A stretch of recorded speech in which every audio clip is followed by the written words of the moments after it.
Hello बच्चों, let's read the question 2. A solution of acetic acid, solid sodium acetate is added gradually. When x mole of salt is added, the pH has a certain value. If y mole of salt is added, the pH this time changes by 0.6 units to previous pH. What is the ratio of x and y? If the solution is dilute after addition of y mole salt, what will be the change in pH given that y is greater than x? First of all इस question में जो हमारा की concept रहेगा उसे हम यहाँ पर एक बार डिस्कस कर लेते हैं. So here the key concept is all about pH of a buffer solution.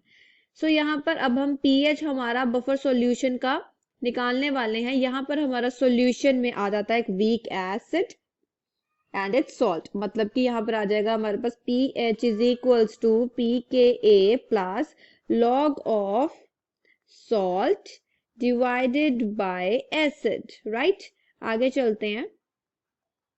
अब हम लेट कर लेंगे the volume of the solution. So यहाँ मैं लिख लेती हूँ let the volume of solution V. Clear? So therefore when x mole of salt is added,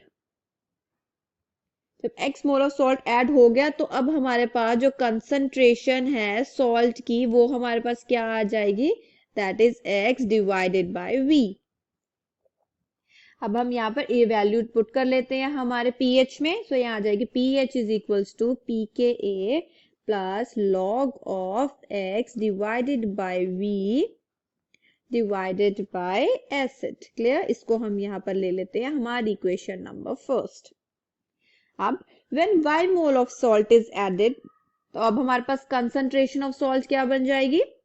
सो यहाँ पर लिख लेते हैं concentration of salt is equals to y divided by v divided by acid. Clear? ये आ जाती है यहाँ पर हमारी इक्वेशन नंबर 2.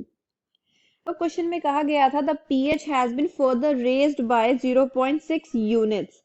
सो यहाँ पर जब रेज हो गई तो हमारे पास ये इक्वेशन सेकंड क्या बन जाएगी अब यहाँ पर, that is pH plus 0.6 is equals to pKa plus log of y divided by v upon acid. Clear?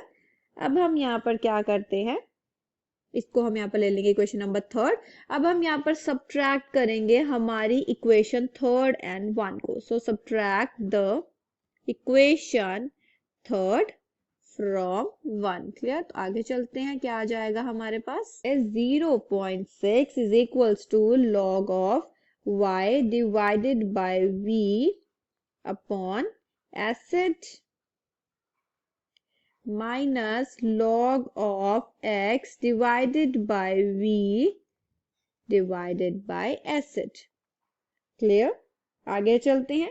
0.6 is equals to log of y divided by x. y divided by x is equals to 10 raised to power 0.6. ये log को हम उस तरफ ले चुके हैं.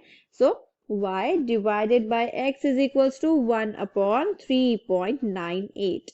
So हमने यहाँ पर क्या देखा, that x ratio y is equals to 1 ratio 3.98, जिसको यहाँ पर मैं ले लूंगी 4. So आ गया हमारे पास y is greater than x. Clear? I hope you understood the problem well. All the best.